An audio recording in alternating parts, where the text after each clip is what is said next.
अस्सलाम वालेकुम स्टूडेंट्स। आज एक न्यू टॉपिक पढ़ेंगे। आपको अभी जो कमिंग डेज़ है उसमें बहुत सारे लेक्चर्स देखने को मिलेंगे, ठीक है, क्योंकि हमने बहुत बड़ा गैप ले लिया था।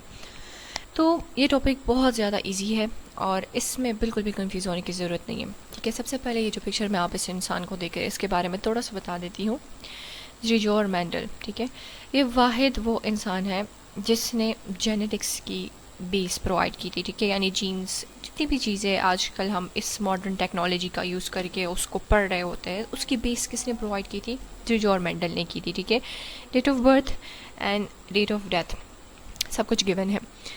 अच्छा, ये इसको फादर ऑफ जेनेटिक्स भी कहा जा सकता है। अब आपको पता है इसने अपनी स्टडी की एक्सपेरिमेंटेशन किस चीज़ के ऊपर की थी? मटर के ऊपर की थी। अपने गार्डन में इसने मटर के ऊपर एक्सपेरिमेंटेशन की थी और फिर उसी को ऑब्जर्वेशन करने के बाद, उसके ऊपर एक्सपेरिमेंट्स करने के बाद इसको एक चीज़ मिली जिसके बारे में ये श्योर नहीं था कि इसको आगे हम जैसे लोग जेनेटिक्स या जीन्स बोलेंगे, लेकिन इसने इसका जिक्र कर दिया था, ठीक है। बट अनफॉर्चुनेटली इसके लाइफ टाइम में कोई भी इतनी कोई अवार्ड वगैरह इसको कुछ नहीं मिला। लेकिन फिर इसकी जो नोट्स थे, जितनी भी चीज़ें थी, स्टडी थी, उसको दोबारा किसी ने देखा, पढ़ा, फिर उसको पता लगा कि यार इसने तो इतनी अच्छी चीज़ के बारे में बताया हुआ है और वो इतनी इम्पॉर्टेंट है जीन्सें, तो उसके बेस पर इसको फादर ऑफ जेनेटिक्स कहा जाता है, ठीक है। रिजॉर मेंडल, ये आपने याद रखना है।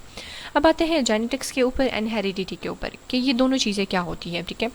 तो सबसे पहले मैं आपको बता देती हूँ, हमारे जो सेल्स है, बॉडी सेल्स है, ठीक है, उसमें अगर आप देखें तो आपको न्यूक्लियस नज़र आएगा। न्यूक्लियस के अंदर देखेंगे आपको क्रोमोसोम्स नज़र आएंगे, ठीक है। थ्रेड लाइक स्ट्रक्चर होते हैं। आप उसको थोड़ा सा जूम इन करेंगे, देखेंगे तो आपको डीएनए नज़र आएगा। फिर डीएनए क्या होता है? डीएनए के अंदर पेयर ऑफ जीन्स होता है, ठीक है। न्यूक्लियोटाइड्स होते हैं जो कि एक एक जीन होता है, उसमें बहुत सारे पेयर ऑफ जीन्स आपको मिल जाएंगे, तो ये जीन्स होते हैं। अब जीन क्या है? जिस तरह हमारे पास मेमोरी कार्ड होता है ना, उसमें हम अपनी पिक्चर्स, कोई फाइल्स वगैरह ये सेव कर लेते हैं और वो हमारे पास उसमें सेव रहती है। फिर जब हम उसको कंप्यूटर में डाल देते हैं वो डिस्प्ले हो जाते हैं, फिर हम उसमें से जाके ढूंढ लेते हैं कि हाँ, हमें ये वाला फोल्डर, इसका ये वाला चीज़, ये पेज ये हमें चाहिए था, हम उसको यूज़ कर लेते हैं। तो हमारे जो सेल्स के अंदर जीन्स है वो क्या होते हैं? वो एक्चुअली इंफॉर्मेशन को अपने अंदर इनकोड रखते हैं।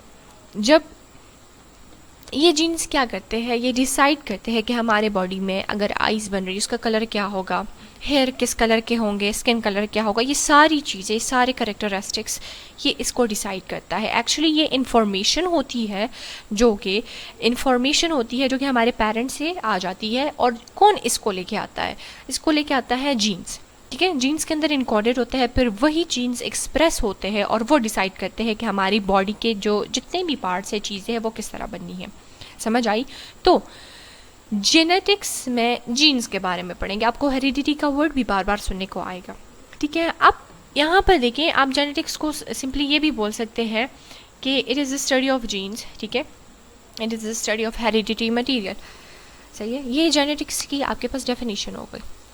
लेकिन हेरिडिटी क्या है? हेरिडिटी, अभी मैंने कहा कि हमारे पास इंफॉर्मेशन होती है, वो जीन्स की बात कर रहे हैं, ठीक है, लेकिन उसका ट्रांसफ़र कैसे होता है? ठीक है, पेरेंट्स से ऑफस्प्रिंग में उसका ट्रांसफ़र कैसे होता है? तो उन सारी चीज़ों को आप पढ़ते हैं हेरिडिटी में। समझ आई? जहाँ पर जेनेटिक्स आएगा, obviously we are talking about the genes, and जहाँ पर हेरिडिटी, जब जेनेटिक्स आएगा उसमें आप ये वर्ड ज़रूर पढ़ेंगे। तो उसका मतलब होता है कि जो इन्फॉर्मेशन आ रही है वो कैसे आ रही है, किस तरह ट्रांसफ़र हो रही है, ठीक है। तो उस सारी स्टडी, उस सारी इन्फॉर्मेशन, उसके जितने भी मतलब उस रिलेटेड जितनी भी इन्फॉर्मेशन है, आप उसको हेरिडिटी में पढ़ेंगे। समझ आई? ये दो डिफरेंस था। अब यहाँ पर अगर आप इसको रीड आउट दे दें तो वही बातें बताई गई है कि ये हमें किस चीज़ में हेल्प कराता है? How offspring get some of their parents characteristic but not others, ठीक है। आपने देखा होगा कि आपको कोई कहता है कि आपकी यही वाली हरकत फादर के ऊपर गई है। अरे अरे, तुम्हारी आंखें तो जो है ना वो अपने दादा के ऊपर गई हुई है, तुम्हारी आंखें माँ के ऊपर गई हुई, ये वाली जो हैबिट है ना, ये तुम बिल्कुल अपनी माँ की तरह करती होती हो, ठीक है। तो हमें बिल्कुल ये कॉम्प्लीमेंट्स मिलते हैं। आप लोगों में से हर किसी ने कभी ना कभी तो अपनी लाइफ में सुनेंगे किसी से, ठीक है। तो वो असल में हमारे पेरेंट्स क्या करते हैं, अपने जो क्रोमोसोम्स होते हैं उसमें से हाफ दे देते हैं, ठीक है। हाफ जो है ना फादर से आ जाते हैं, हाफ मदर से आ जाते हैं। उसमें से फिर वो मिक्सचर होता है ना, तो कुछ एक्सप्रेस फादर के साइड से हो जाते हैं, कुछ मदर के साइड से हो जाते हैं। तो हमारे अंदर फादर लाइक कैरेक्टरिस्टिक्स भी होती है एंड मदर लाइक भी होती है, ठीक है। अब मैं आपको नहीं कहती कि आप आधे आदमियों की तरह होते हो, आधे औरतों की तरह होते हो, नो, मैं कैरेक्टरिस्टिक्स की बात कर रही हूँ, ठीक है। हम बॉडी स्ट्रक्चर फिजी इसमें बात करें कि आपके हेयर कलर कैसा होगा, आंखें कैसी होगी, बिहेवियर वाइज भी आप कुछ ना कुछ इस तरह कर लेते हो जो कि उनके साथ सिमिलैरिटी रखती है अपने फादर, आप लोग के पेरेंट्स के बिहेवियर के साथ, या फिर कोई एक ऐसी आदत होती है, ठीक है। अच्छा, the basic units of heredity are genes. हम देखें अब हेरिडिटी यानी वो जो इन्फॉर्मेशन पास किस तरह हो रही है, ट्रांसफ़र किस तरह हो रही है, उसकी बेस क्या है, जीन्स है।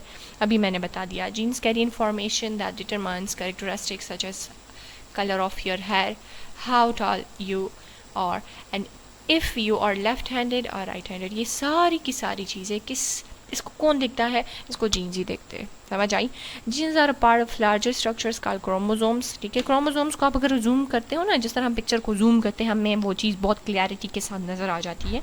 तो आप सेल के अंदर जाओगे, न्यूक्लियस मिलेगा, न्यूक्लियस के अंदर जाओगे आपको क्रोमोसोम मिलेगा, क्रोमोसोम के अंदर जाओगे डीएनए मिलेगा, डीएनए का डबल स्ट्रैंड। आप उसको और फर्दर देखोगे माइक्रोस्कोप से तो आपको मिल जाएंगे जीन्स, ठीक है, which are found inside the nucleus of every cell, और हर सेल के न्यूक्लियस में होते हैं। अब क्वेश्चन कैसे आ सकता है, आपसे जो और मेंडल के बारे में पूछ सकते हैं। जो पॉइंट्स मैंने बताए हैं वो आप अगर लिख दो आपका क्वेश्चन हो जाएगा, ठीक है। इन दोनों की डेफिनेशन भी आ सकती है, या फिर इन दोनों में डिफरेंसेस भी आ सकते हैं कि आप इसको बताइए, ठीक है। आपसे ये भी पूछा जा सकता है एमसीक्यू में कि जो जीन्स होते हैं वो कहाँ पर होते हैं, किस चीज़ का पार्ट होते हैं, तो क्रोमोसोम का होता है। आपसे ये भी पूछा जा सकता है कि क्रोमोसोम क्या होते हैं, आपसे ये भी पूछा जा सकता है कि क्रोमोसोम कहाँ पर होते हैं, सेल के किस पार्ट में होता है, ठीक है। तो आप बोलेंगे न्यूक्लियस में, सही है। अच्छा, अब ये देखिए, ये है पूरा का पूरा एक्स सेल, ठीक है। अब ये नहीं होगा, अब आप लोगों को तो इतना तो पता होगा कि जो प्लांट सेल्स होते हैं वो एनिमल सेल से डिफरेंट होते हैं, ठीक है। अब ये मल्टी सेलुलर सेल हमने ले लिया, एनिमल सेल, ठीक है। इसके अंदर जब आप ये देखोगे ना, ये बिल्कुल डोमिनेंट सी गोल चीज़ आपको नज़र आ रही है, ये है न्यूक्लियस। इसके अंदर ये नज़र आ रहा है आपको, ये स्ट्रक्चर, ये इसको देखिए, इसको इन्होंने इधर बड़ा करके दिया हुआ है, ठीक है। ये है क्रोमोसोम, क्या है, क्रोमोसोम। क्रोमोसोम ये थ्रेड लाइक स्ट्रक्चर्स होते हैं, और ये आपके पास अब डेंस फॉर्म में है जो कि हमें क्लियरली नज़र आ रहा है, ठीक है। ये क्रोमोसोम है। टीलोमेयर्स, ये इसके कैप्स होती है एंड पे, ठीक है। क्रोमोसोम के एंड पर ये जो रेड रेड कैप्स नज़र आ रही है टीलोमेयर है, ठीक है। अच्छा, यहाँ पर देखिए, जब आप इसको हमारे पास सेल डिवीजन होती है ना, तो उसमें से क्या होता है कि ये क्रोमोसोम कंडेंस भी होता है, मतलब आ जाता है एक दूसरे के करीब, वो प्रोमिनेंट हो जाते हैं, और कभी कभार क्या हो जाता है, डीएनए स्ट्रैंड इसके अंदर इस तरह होती है, ठीक है। डबल हेलिक्स स्ट्रक्चर या डबल हेलिक्स फॉर्म में होती है। इसके अंदर ये जो आपको नज़र आ रहे हैं ये होते हैं न्यूक्लियोटाइड्स, और जब 3 न्यूक्लियोटाइड्स का पेयर बनता है फिर हमारे पास जीन्स बन जाते हैं, ठीक है। तो आप ये डायग्राम भी ड्रॉ कर लो। इसके अलावा नेट पर, गूगल पर बहुत सारी डायग्राम्स पड़ी हुई है, आप कोई भी सी उठा लोगे और बना लोगे तो आपके मार्क्स फुल के फुल आ जाएंगे, ठीक है।